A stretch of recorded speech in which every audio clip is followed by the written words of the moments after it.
All right, good evening. Welcome to our Board of Selectmen meeting. Let's all stand. Pledge of allegiance.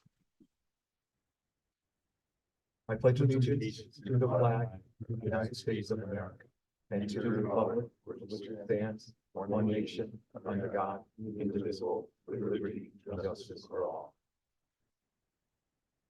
Good. All right, I need approval of the minutes from February 5th, 2025. So moved. I'll second. Second by John. Second by Jim. All right, second by Jim. All those in favor? Aye. All those opposed? Abstained? Motion carries. I'd like to make a motion to accept the existing agenda. I do not have any additions to this. I do have Andy Bauer here, but I'm gonna have him talk during communications. So moved. That's all I have. I'll second that. All those in favor? Aye. Opposed? Abstained? Motion passes. All right, under communications and correspondence, let's have Andy Bauer come up here and discuss a new program that might be available to Portland citizens that may be beneficial to them.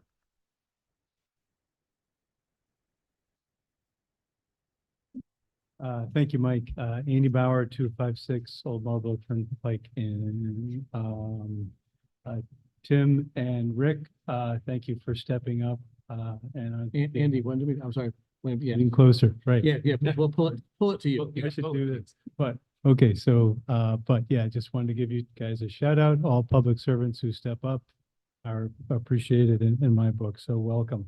Okay, so, I'm a little bit late to the table with something called a Heat Smart campaign, and it essentially is an opportunity for Portland to receive funding, which the task force would use to promote energy efficiency, heat pumps, and specifically mini splits, ground source heat pumps, things that will reduce your energy bill and at the same time reduce harmful emissions. This is done through a program called Heat Smart Connecticut. And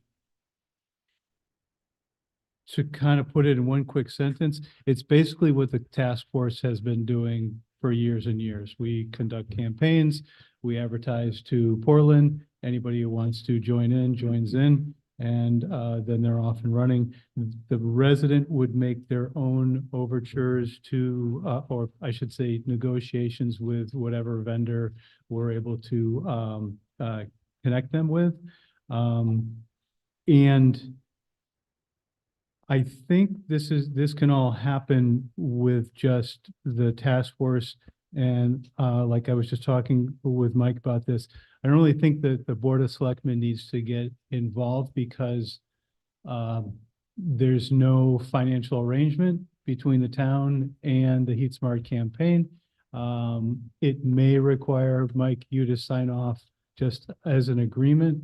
I'm prepared to come back in 2 weeks, just because I want to comb through all the details and find out what's really involved.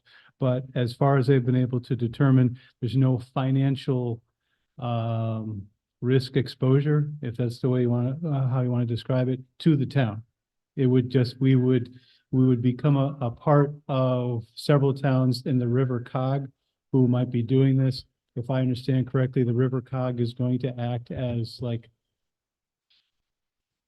it's called a fiduciary. I'm not exactly sure what their role would be, but it's sort of like someone's got to step up and say, okay, we'll sign the overarching document. That would be the River Cog, not Portland. All right. So I will, in the next 2 weeks, I will, I'll just, read through all the documents, cross the T's, dot the I's. Mike, I'll be in contact with you and I can present to you. And then I will, I'll make it a point to either offer to come back. Mike, if you feel it's worthwhile, or if you guys want to, hear the final word, I'll do that your first meeting in March. The deadline is March 14th for us applying. Okay, so.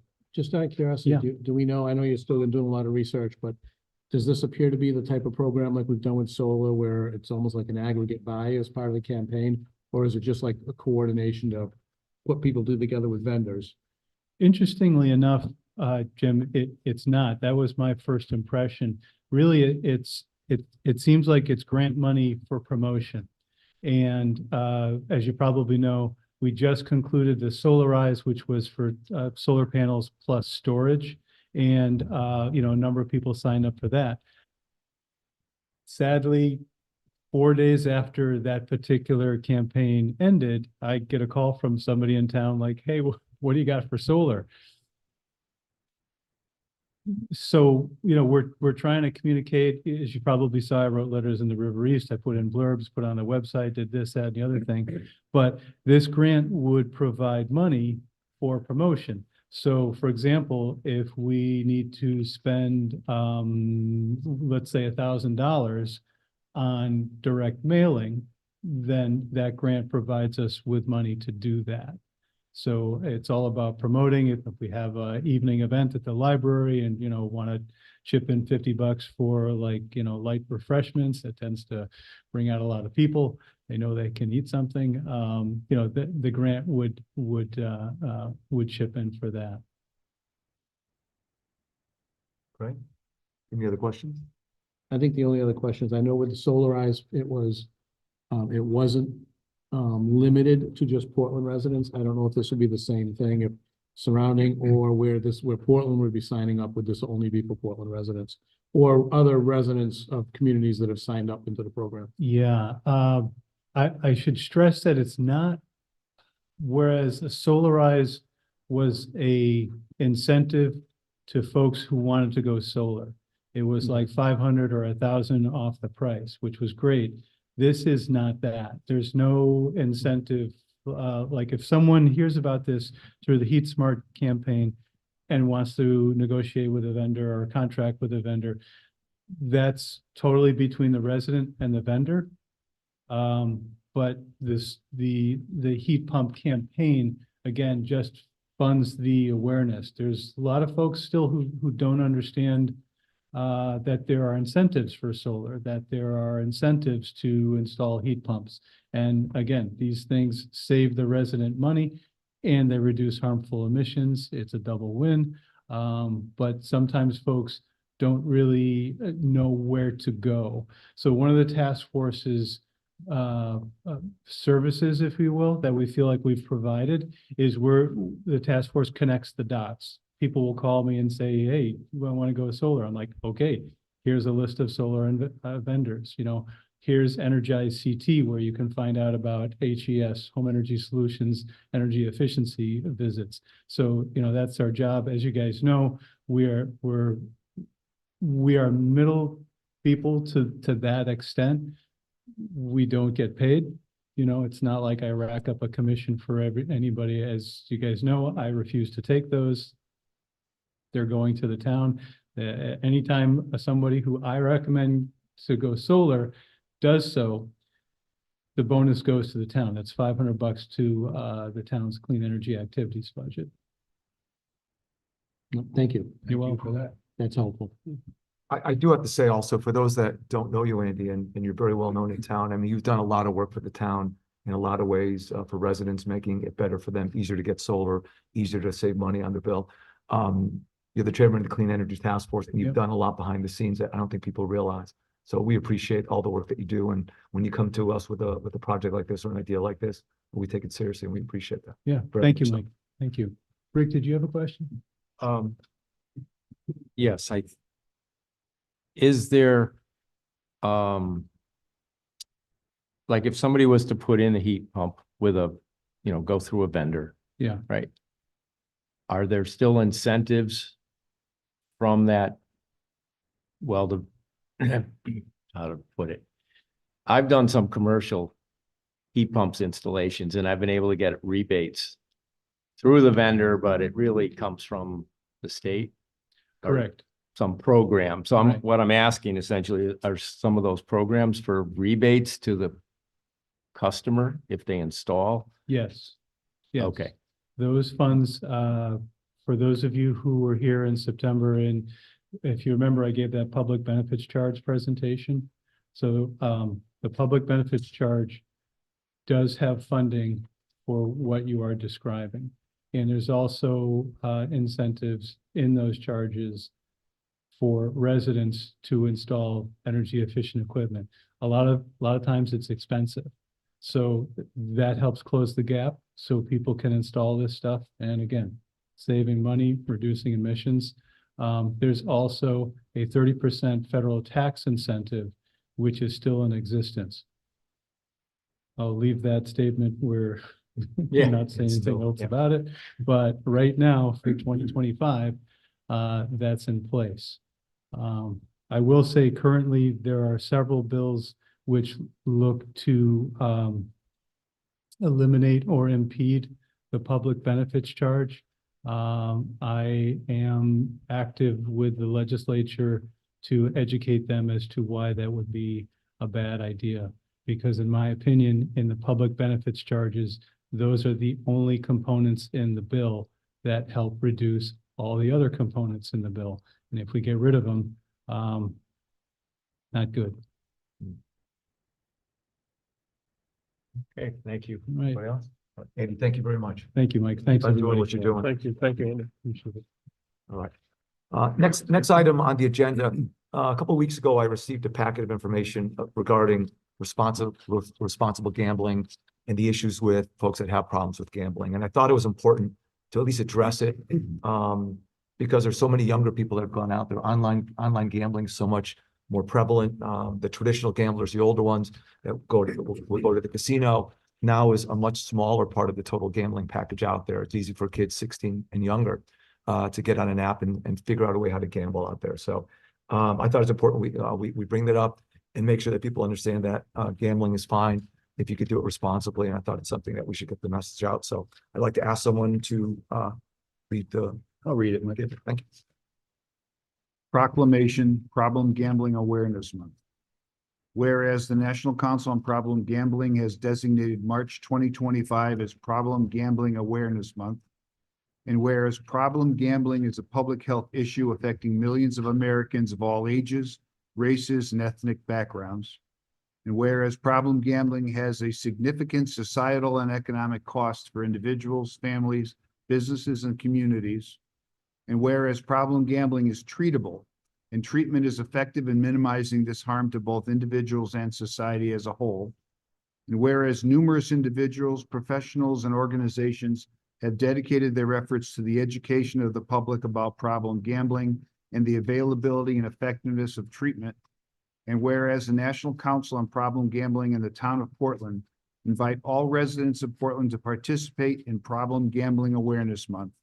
Now therefore be it resolved that I, Michael A. Pelton, First Selectman of the town of Portland, Connecticut, do hereby proclaim the month of March 2025 as Problem Gambling Awareness Month and encourage its residents to support the National Council on Problem Gambling in their efforts to mitigate gambling-related harm nationwide.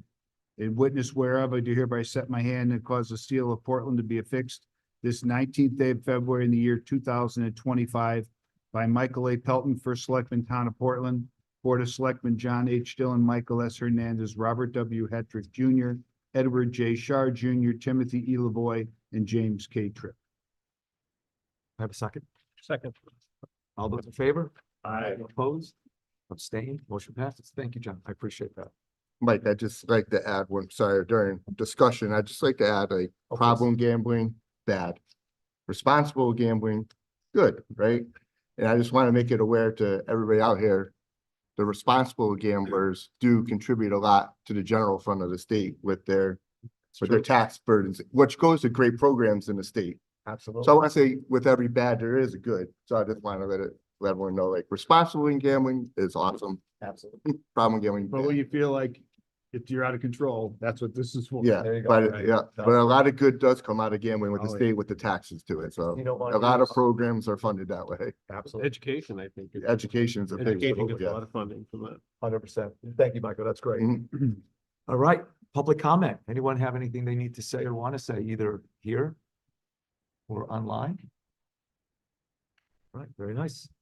All right, old business. So I have, we had to move the special town meeting. We had talked about the Affinity parking lot lease. We weren't able to get it in time for us to have it last week, so we had to move it to the 26th at 6 o'clock.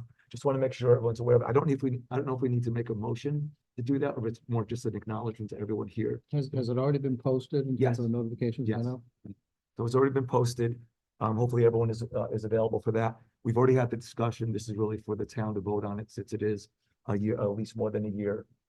And that has to be voted by the town. So, if you're out there watching, 2/26, we're here at 6 o'clock.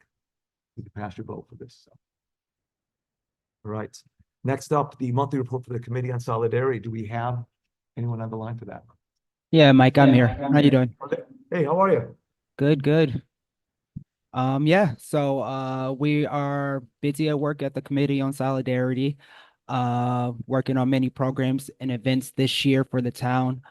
The main thing we want to focus on this month is our upcoming event this Saturday, February 22nd. It's going to be the Voices of Portland Black History event that's put on by the Committee on Solidarity, the Portland Library, and the Portland Historical Society. That's where we're inviting back the panelists we had last year. They're going to come back and, talk as Black community members who grew up in Portland, what their experience was like growing up in this town during the 50s, 60s, and 70s. The first 50 people who do come to the event will receive a free ticket to the Wadsworth Atheneum Museum. So we encourage any and everyone to come on by the middle school this Saturday at 1 o'clock. There will be light refreshments afterwards as well. We also want to encourage everyone to check out the Voices of Portland podcast, which is, I think it's leaked on the banner for the event on the town website, where Dave Kosminski interviews Barbara Miller from our town about her Portland experiences and where she sees Portland going in the future. That's about it. As always, we thank the Board of Selectmen for their support, and we encourage any community members to stop by and come to a meeting. They're the second Tuesday of every month at 7 p.m. We meet at the Senior Center or on Zoom B. Thank you very much. You guys are doing a lot of good work, and we appreciate that. I know we got Juneteenth coming up as well, and you guys are doing a lot of work for that as well. So, Yes, yes, yes. and John, I think you're going to be at this. Yeah, not correct. I was asked to do the opening to the presentation on Saturday. I'm looking forward to it. I know many of the participants and I grew up with them, and last year was great. I'm sure this year is going to be even better. Yes, last year was great. We had a great turnout last year, and I think a lot of people just wanted more. So they will get that indeed this year. So thank you all. I'll see you there. Thank you. Really appreciate it. All right, so next, appointments and reappointments of boards and commissions. I only have one from last week, Mary Mackey. We weren't able to put her on. We needed to confirm her status as a voter, which we did, and I think we had postponed that last week. So I don't know if someone wants to make a motion. Oh, actually, there's some discussion first. We're confirmed? You got the information? We did get the information. I talked to Mike, so a registered voter, and she is available to do that. I've spoken to people that know her and work with her, and she comes highly recommended. So what board is this now? This is for America 250? America 250. Thanks. Okay. Let's double check that. So is she gonna be one of the regulars or an alternate? Yes, we're in the regulars. I believe she's a published author, and I think she was big into genealogy, I believe, right? Right, I think that's what. Which Yes. would be good for her. Absolutely. I'd make a motion for Mary Mackey to be appointed to the Portland 250 committee. All right, do we have a second? Second. All right, Yep. any discussion? All those in favor? Aye. Those opposed? All those abstained? Motion passes. All right, welcome, Mary. You'll get a package in the mail soon from us, so that's great. Any other nominations? For any other committees? Nothing tonight. All right, very nice. It's gonna be a record meeting tonight. All right, new business, refunds of excessive payments. Michael, you want to read them? No Bobby today? No, Bobby today. You are Bobby today. All right, what we gotta do here? What's a refund of excess payments to Moore and Diesel LLC, $231.36. Second. All those in favor? Aye. Opposed? Motion passes. refund of excess payments to Nissan and Infinity LT LLC for $501.64 and $289.55. All those in favor? Second, Second by Jim. All those in favor? Aye. All those opposed, abstained, motion passes. Refund of excess payments to James J. and Linda Byrne, $99.82, $97.32, $102.90. Second. All in favor? Aye. Opposed, abstained, motion passes. Nice job. All right, status and committee reports. Who has some committee reports or status reports on their particular area? you want to go? I'll start quickly. I made some notes because I just had my second meeting with the Strategic Capital Improvement Committee. And I just made some notes here to give everybody an update. The committee has had some great conversations and I'm proud to be part of the group. They really have recognized the need to present a plan that will pass muster with the town residents. It has been a balancing act between, if some of you read the River East, they gave kind of a decent explanation of what's going on in terms of, for state reimbursement, the number of square feet that are available per child, in terms of how we meet that, how we get the most reimbursement, state reimbursement, but also how we hold down the costs. And that's really been a balancing act. For example, we found out that certain significant repairs, such if you replace a complete roof on a building, that can trigger the threshold for having to meet all sorts of other costly code requirements. So that's where it goes from a reasonably cost repair to basically doing a rebuild on the structure. So that's a lot that's been discussed.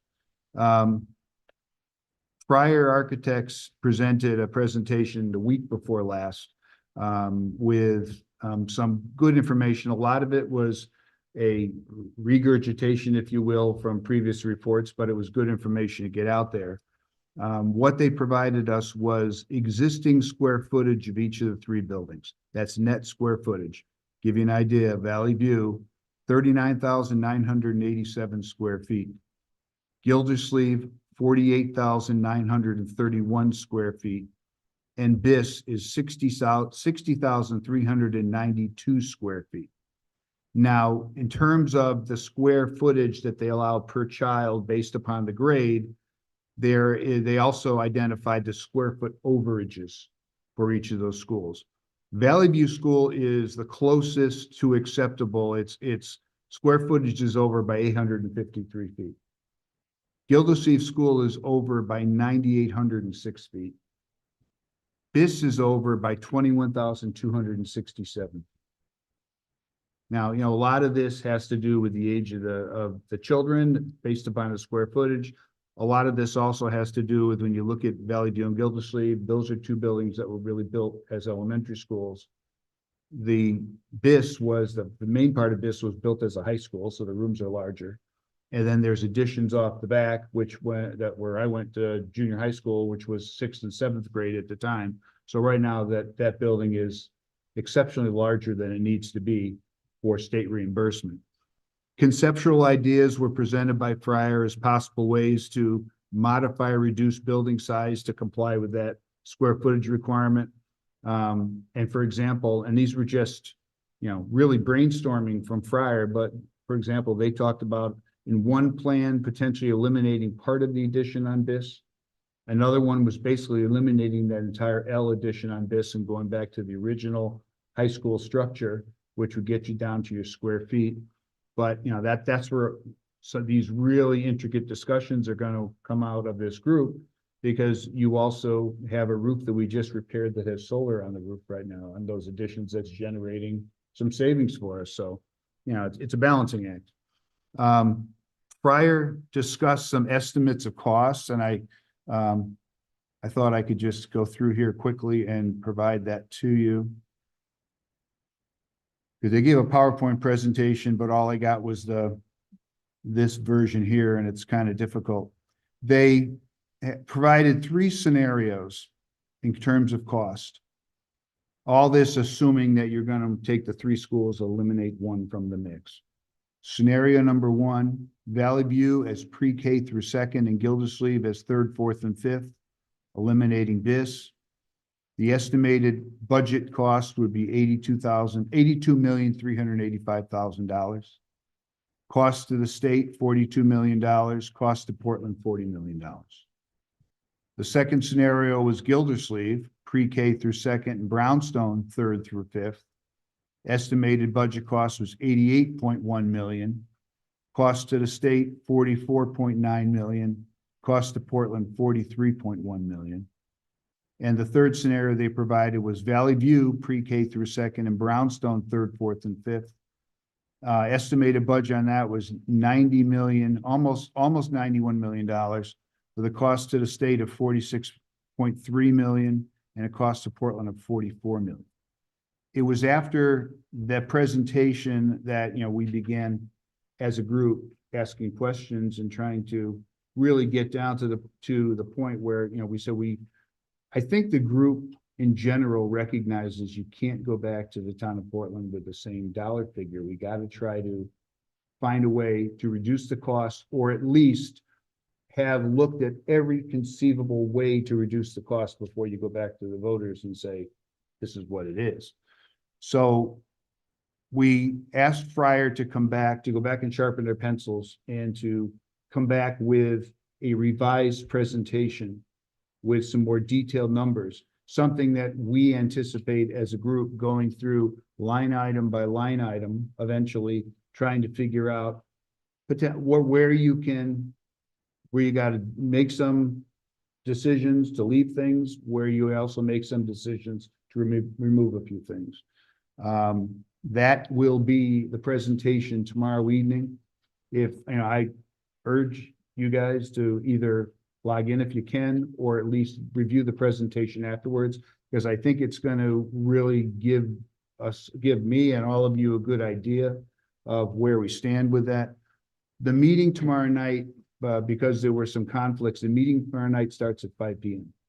So if any of you guys can log in or watch it, I think that would be a good idea.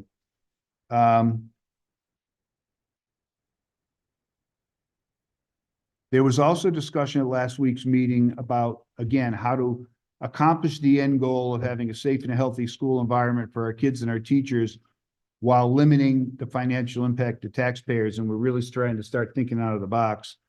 One of the concepts floated by Carl Johnson, the chairman of the group, and he looked at everybody and said, I'm just thinking outside the box, but this is what we've got to do.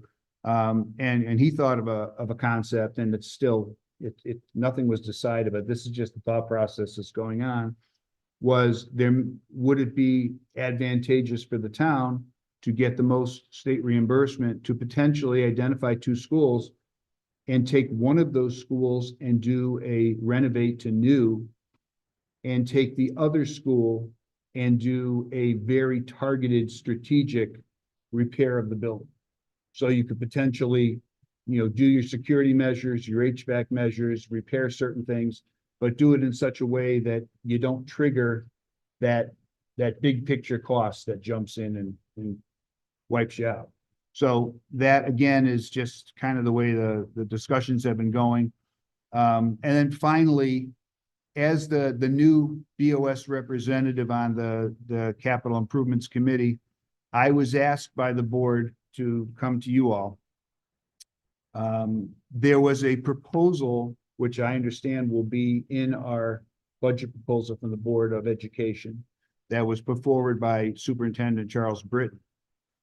In the request, he explains that, and I'm reading my notes, the 2024-2025 budget includes an allocation of $456,750 to pay off the secondary schools bond.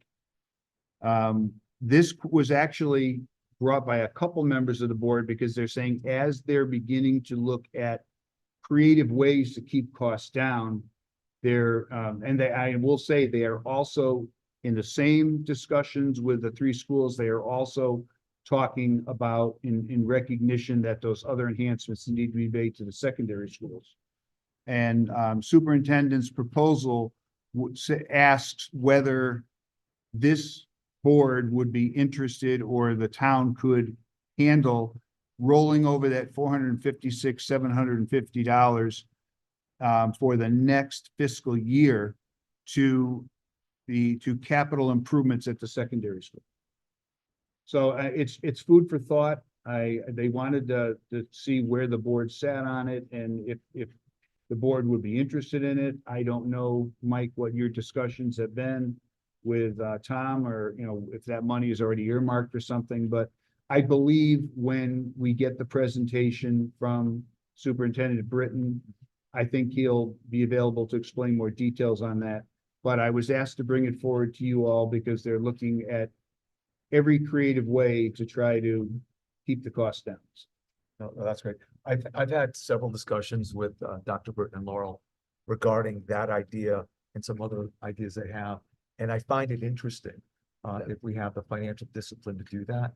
That was the caveat. They said we have to have financial discipline. Absolutely, and especially since it would be targeted for specific improvements. Right. You know, we haven't done that as a town over the years that often, and maybe not that well. So I found it interesting. I have told them that we would bring it to the board and have a discussion about that, but I think it would be well worth having him come here and explain into detail. Absolutely. To us for a question and answer, because I like the outlines of it.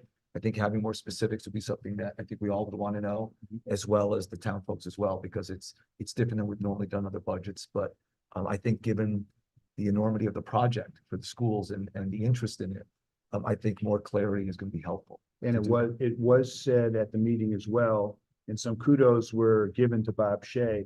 Yes. If you recall, one of the former reports identified the repairs necessary to the secondary school. I believe they were to the tune of about $10 million. And it was reported in that meeting that we're down below that number right now because Bob has been strategically picking away at all those repairs. I want to say 6 million, something like that. So, I mean, that just adds more value to this idea that if we can, that was always during the last budget vote, that whole issue of potentially coming back to the voters a second time for additional money to do the secondary schools was a huge nut to crack. Right. And, you know, between Bob being real frugal and trying to find ways to reduce that and make some repairs, you know, this is another way to approach that and potentially, you know, take more of the funding and put it towards that without having to go back to bonds. Well, I think what I like about it too, I mean, we're getting creative. We've got a lot of smart people looking at this and think about every different angle. I know, Mike, you were on one of the committees before. We've all kind of spent time looking at this and I think we're going to come to a solution, and we're getting closer and closer. So I think this is another piece to do it and still be able to save us money, get the most bang for the buck. You know, I know we've got to be cognizant of taxes and what we're going to do with their dollars. So, so I think it's worthy of additional discussion. So, yeah. So no, I think. Well, that's that's, good. I'm sorry for long-winded, but that's what I got. Wow, that was a lot. That's a lot. The good news is the rest of us will all be short. All right, so I guess talking a little bit on water and sewer. I was actually fairly under the weather most of last week. I was not able to go to the meeting specifically, so I don't have an update regarding Parks and Rec. So I'll try to catch up on that and but I do have some updates regarding the water and sewer. Been continuing to go out and visit the site and how that's going. So a lot of good news. The well, they were actually able to get, I think last time we left it, they were gonna have to extract the pipe and they were working on that. So they were able to do that. They were able to reassemble, basically go back down, and they've got to depth, which is good. They ran into no major hiccups. It went fairly smoothly. And they got that 16-inch pipe down where they needed it to go. They then brought in the screen, and the way that the actual well is going to be constructed is 12-inch pipe, and you're going to have, I think, a 2-foot sump. There's 40 foot of screen, which is set for you know, a sand type material to make sure that to help keep the well, basically let less infiltration material into the well, and then it's going to be a 12-inch pipe the rest of the way out that will be basically threaded and welded together. So that pipe is now all in the ground, and they were able to get that back down inside the pipe. And when they basically pushed that down in and set it, down into the base where they wanted to, they were rewarded with a nice plume of water that came up, which kind of surprised, it was kind of, I guess it's not uncommon, but it was nice to see that they were where they needed to be. So, and they're now working on the backfill process, which is, good. There was some good discussions going on today, because the current plan is that as they start to backfill, is to remove that 16-inch pipe. And there were a lot of discussions about, should they remove the entire pipe, portion of it? Should they remove enough of it to get above, say, the water line? What's going to give you the best seal? So there's a lot of those types of discussions going on. So just to kind of look at what's going to best match the conditions that they're encountering. So so good news there, and we'll see how that progresses. When will they be doing the drawdown testing? So what I'm understanding is that they're still probably looking at about a week to actually finish building the well, the extraction, basically packing in around it, etc. And then they'll be able to actually start pumping some water in terms of when they're able, not for the drawdown testing, but to start flushing and seeing how it's going to go. Don't have a good date on the drawdown testing yet. And I think part of that is that I think technically we may still be in a drought. And so we've got to make sure that we meet whatever we can't do the drawdown testing until we've got suitable conditions where they can actually detect what's going on. Basically we want to make sure that whatever we do is valid, and we do it at a window that the Department of Public Health is going to be satisfied. That, for example, measuring and looking at any impacts to cardboard and things like that. Right. That we're in a good window for that, but it's moving forward. So, also wanted to note the department did have to respond to 3 water leaks since the last time. Not terribly uncommon given the cold weather. One of them was a service line going into a residence on Main Street. They actually went in, they did an intermediate repair. It was on our side. We did an intermediate repair, and then they came back and actually to basically get the customer back in service. Now that's actually been fully repaired to a permanent state. So that one is set. And then they had 2 water main breaks on Strong's Ave.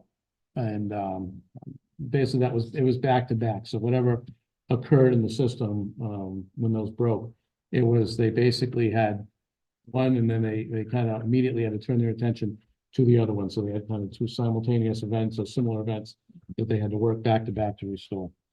And regarding sewer, there's really still no update. They still have back-ordered material for the CoAv project. So I don't have any update in terms of date or progress, and that's going to begin. So that's all I got. Fantastic. Look, anything that you have about the Yeah, here we got good news.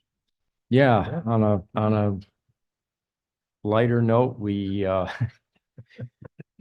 finally got approval from Deep on our NDDB study, which is basically a natural database data and diversity study of the area behind Tilcon on the town property where we're trying to get river access. So this has been about 6 years in the making to get their approval. So it was a real positive step forward. It's probably the biggest hurdle we have had to get over. So now we're in a position to apply for our permit from Deep. I think Mike can correct me, but I think we have to do just clean up maybe the conservation easement language. absolutely. With the town attorney.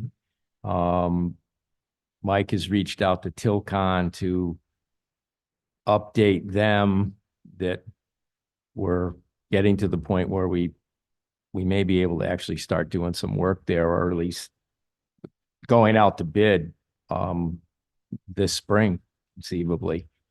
So it's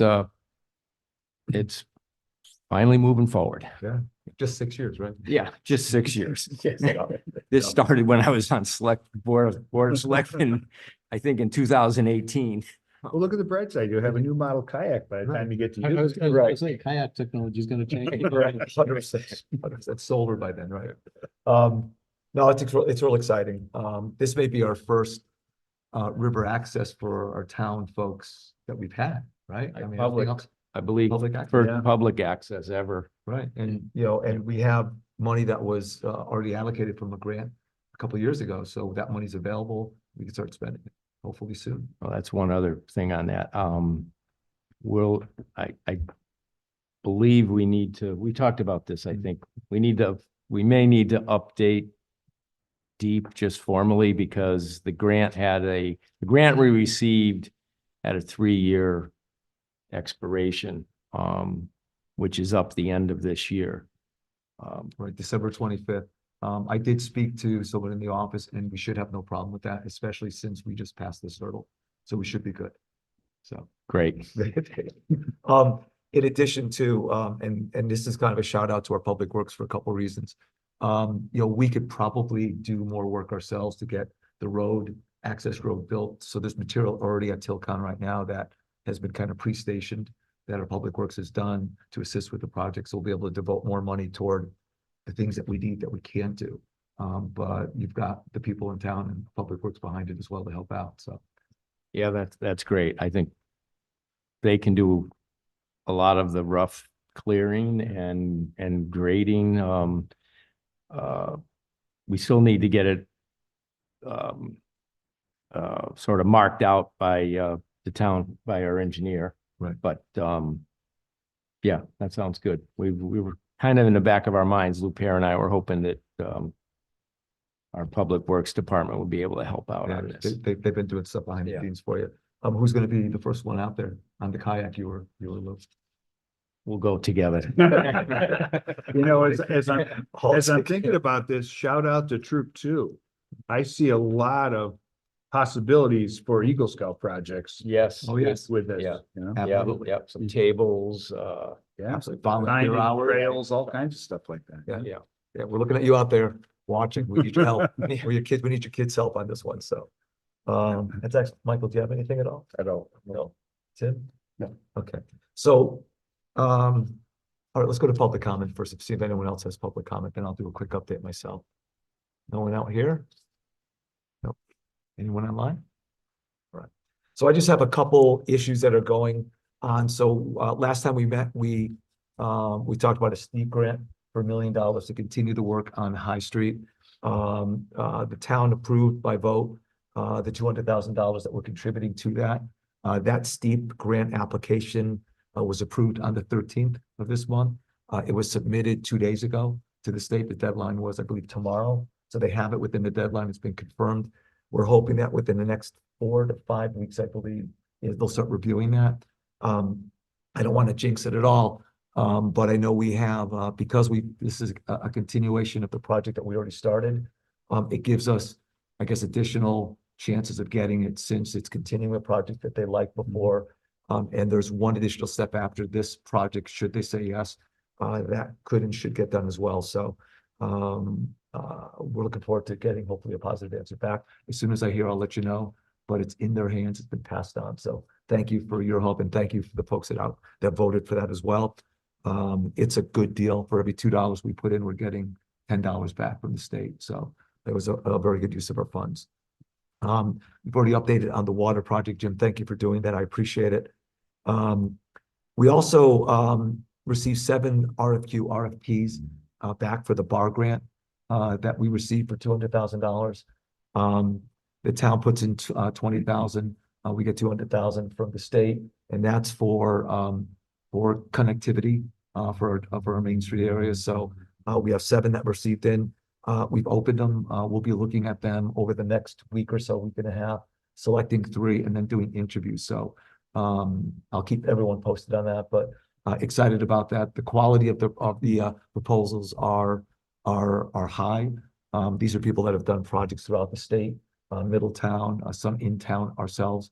So I think it's something that the timing couldn't be more perfect. We have so many things going on in town that this, getting an idea from these professionals on what we can do best to improve our downtown area and connect everything that we have, I think, the timing couldn't be better. So I'm very excited about it personally. I'll share that with everyone, as soon as I can. But that looks really good. So, that's exciting news for the town. We already talked about the riverfront, park and trail. That's great. The airline trail, quick update on that. We've kind of been stuck in terms of where the trail is going to go from where it ends right now and connecting it to, say, Main Street in town. And I've reached out to Butler, and some of the other property owners, and it looks like we're having some movement there. So I'm looking to meet with Dan Lally from Butler sometime next week, communicate it with him. We haven't been able to get him to sit down for a while. I'm excited to be able to talk to him about his business as well as opportunities to go around and possibly through some of his property because of the positiveness of this trail and the benefit it could bring to the town. I think it's gonna be something very, very good for everyone, including him. So that's happening. I'll keep everyone posted. And that should be sometime next week. Cool. So that's really good. Hey, Mike, before we move off of that with the airline Yes. trail, if you get a chance, it's for some future, can you take a look and see if we can get a status on where we are, where the East Hampton section is?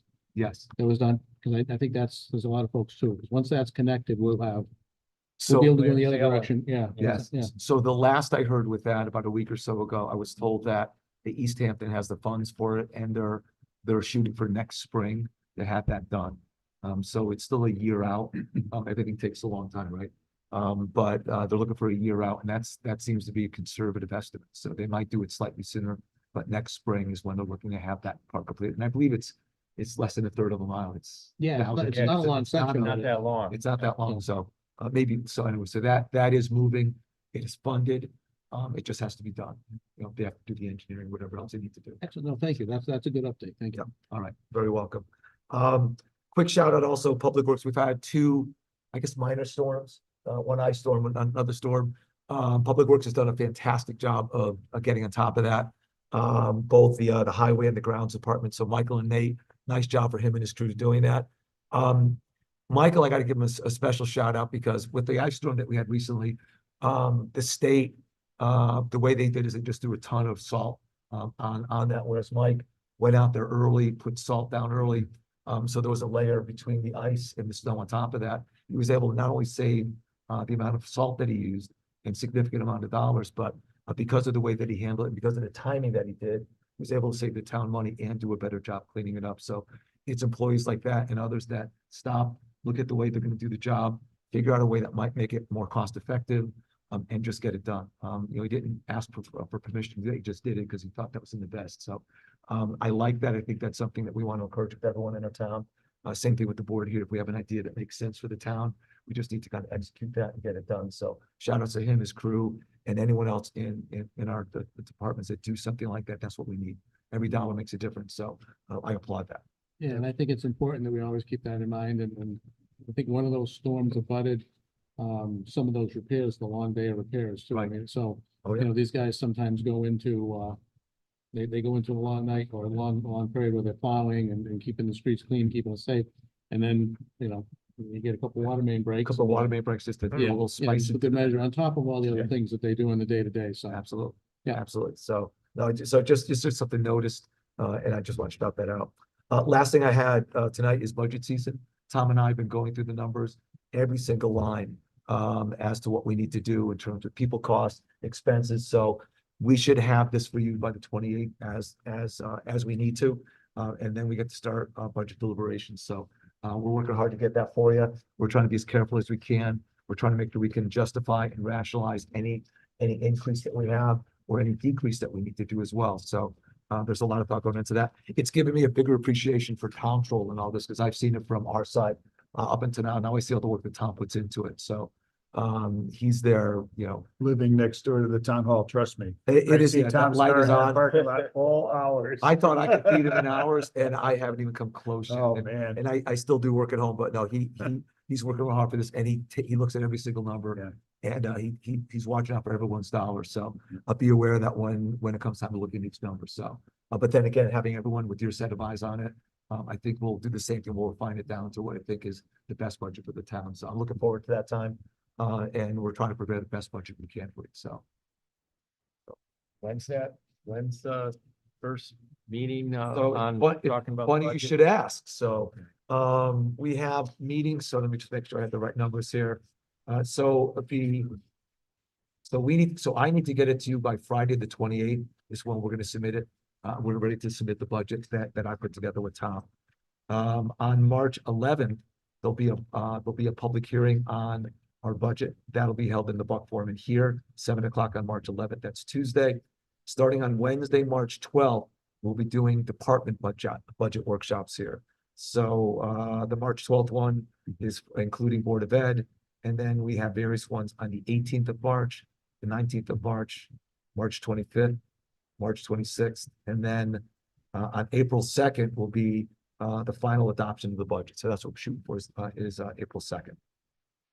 After that, Monday, May 5th will be a town meeting on the general fund operating budget. There'll be a public meeting in the middle school cafeteria, and then on May 12th, we'll have the first budget referendum from 6 to 8 at the high school. And then if we need a second one, we've segmented May 19th.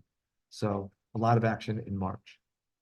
So I'll post and provide everyone with updates and details as to which department will be coming in, but they'll all be presenting their budgets and rationales behind it. So we'll have a chance to question all the numbers through the department heads.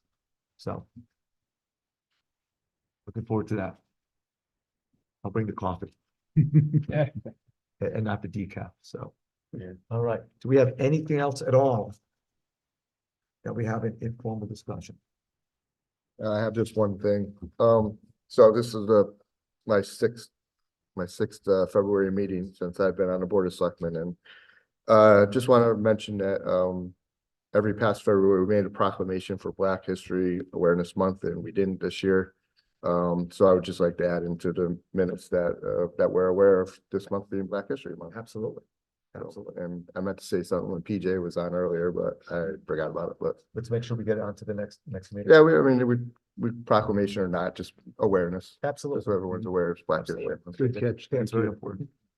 Thank you, Michael. Mhm. All right, any other discussion? Very good. Follow-up items, I'm not prepared to do anything on ethics ordinance yet. And review the town charter. I figure once we get through budget season, I think that would give us more time to work on both of those. Should we proceed on those? Any objections to that? No. All right, very good. That sounds All good. right, we are to item 13, my favorite tonight. Adjourn. I make a motion to adjourn. I'll second that motion. All those in favor? All those opposed? Motion passes. All right, we are done by Astounding. 7:54. Very good. Thank you, everybody.